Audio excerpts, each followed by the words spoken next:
The scariest stories are the ones that could happen to you or your loved ones. We've compiled some of the top Reddit horror stories that take place at night for your spooky enjoyment. Grab your blankets and your plushies, because these will have you checking under your bed before going to sleep. I took my 2-year-old daughter to her room after she had a nightmare, and I stayed with her until she fell back asleep. I was just about to leave when I heard her say, "No, no, Mommy, don't go." I didn't think anything of it. She was still fast asleep, so I went downstairs for some water. When I turned the light on in the kitchen, I saw my daughter standing there with an innocent look on her face. She said, "Mommy, why did you come down here?" "It's nighty-night upstairs." I instantly felt dread creep up my spine, and I ran upstairs to check if she was actually awake. I shook her gently, but she just groaned and continued sleeping. Was my daughter having a nightmare again? Did she know something I didn't? She never spoke like that to me. Before this moment, I always told my daughter good night, and she would reply, "Night, night, Mama." I tried to shake off the disturbing feeling that washed over me. Maybe I was just being too sensitive. After all, she was only 2 years old. But as the week passed, it happened again, and I was filled with dread. My husband and I both agreed that it was strange, and we should keep a closer eye on our daughter. One night, we were awakened by a loud crash from downstairs. We looked at each other and slowly got out of bed. The floorboard above our heads started creaking. We crept towards the stairs and listened closely. We couldn't believe what we were hearing. Our daughter was dragging herself down the steps one by one. As we stood frozen in fear, she reached the bottom of the stairs and disappeared. We immediately called out for her, but there was no reply. We began to search the house frantically, calling her name, hoping to find her safe and sound. But as minutes ticked by, our fear grew. Where could she be? And what was she doing downstairs in the middle of the night? Finally, we found her in the living room. She was sitting calmly on the floor, surrounded by broken toys. Her eyes were wide open, staring blankly ahead. She hadn't cried or made a sound. It was as if she had been placed there intentionally. Confused and scared, we asked her what had happened, but she didn't answer. Instead, she just looked up at us and repeated the same phrase in a monotone voice. "It's night, night. You must go to sleep now." We were horrified. This wasn't our sweet, innocent daughter. We struggled to get her to speak, but she just kept saying "night, night" over and over again. Then she did something that made our blood run cold. She crawled towards us on all fours and started clawing at our legs.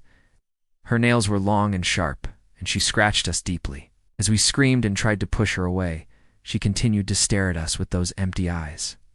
Suddenly she stopped and dropped to the floor. She lay there motionless, and we quickly called an ambulance. At the hospital, doctors examined our wounds and checked our daughter for any signs of illness or injury. But they couldn't explain what had happened. They diagnosed her with a psychotic episode and prescribed medication, which we refused to give her. Something was wrong, but it wasn't mental illness, or so we thought. Days turned into weeks, and our daughter's behavior became increasingly disturbing. She refused to speak, eat, or interact with us. She spent most of her time staring into space or crawling around the floor. We were worried sick. Was this really our daughter? What had happened to the cheerful, playful child we once knew? One night, as we were tucking her into bed, we noticed scratches on her arms. She flinched when we touched them, and for the first time in weeks, she looked at us and whispered, "Don't touch the scratches."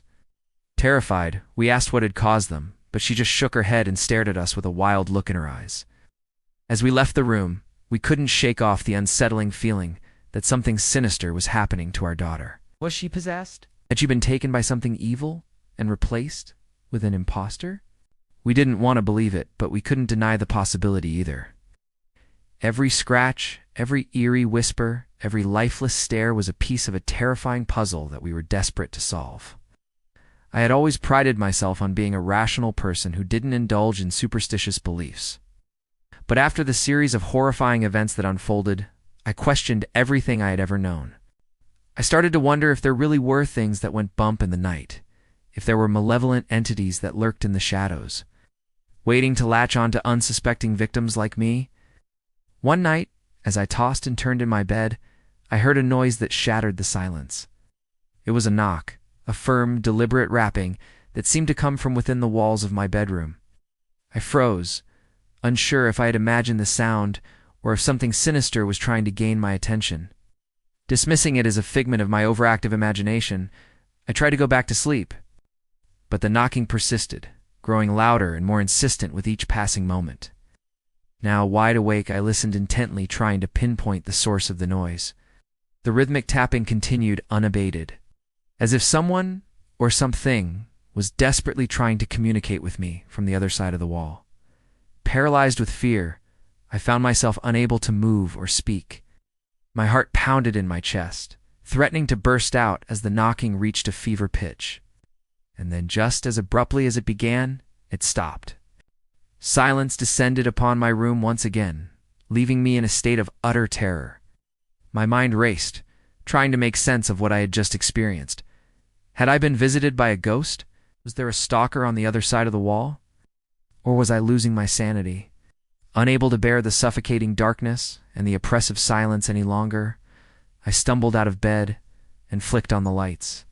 I rushed to the window and peered out into the starless night, half expecting to see a shadowy figure lurking in the darkness. But there was nothing. The street below was deserted, bathed in the soft glow of streetlights. Reassured but still shaken, I returned to bed. As the first rays of sunlight crept through the curtains, chasing away the lingering darkness, I managed to fall back into a fitful sleep.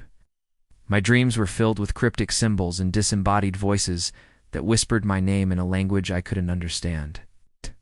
When I woke up again, it was to the sound of birds chirping merrily outside my window. Shaking off the remnants of my nightmare, I rose from bed and started my day as if nothing unusual had occurred. But as the hours passed, the memory of the previous night's events refused to fade. I couldn't shake off the feeling that I was being watched, that something sinister was lurking just beyond my perception. That evening, as dusk began to settle and shadows stretched long and eerie, I found myself inexplicably drawn to the bedroom wall, as if compelled by an invisible force. I stood there for hours, listening intently, hoping to catch even the faintest sound.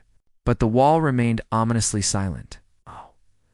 Just as despair started to creep in, I heard it again, a soft tapping, as if someone was trying to get my attention. My heart skipped a beat as I strained to listen. Could it be the same sound from the previous night? Was it the wall or something within the wall trying to communicate with me? Fear threatened to engulf me, but curiosity burned brighter, propelling me forward. I placed my ear against the cold surface of the wall, bracing myself for whatever I might hear. And then I heard it, a voice, barely a whisper, yet clear enough for me to make out the words, "Help me." I stumbled back, my mind reeling. Was I really hearing what I thought I was hearing? A disembodied voice trapped within the confines of my bedroom wall. I stood there frozen, torn between the instinct to flee and the desperate need to understand. What was trapped inside the wall, and why did it need my help? As I stood there contemplating what to do next, the voice spoke again, this time with urgency. "Please, you have to help me."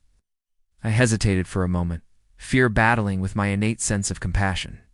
But as the voice continued to plead for help, I knew I couldn't turn a deaf ear to its cries. With newfound determination, I resolved to uncover the mystery behind the voice and offer whatever assistance I could. But how do you help a trapped spirit when you can't even see it? That's all for tonight. See you next time.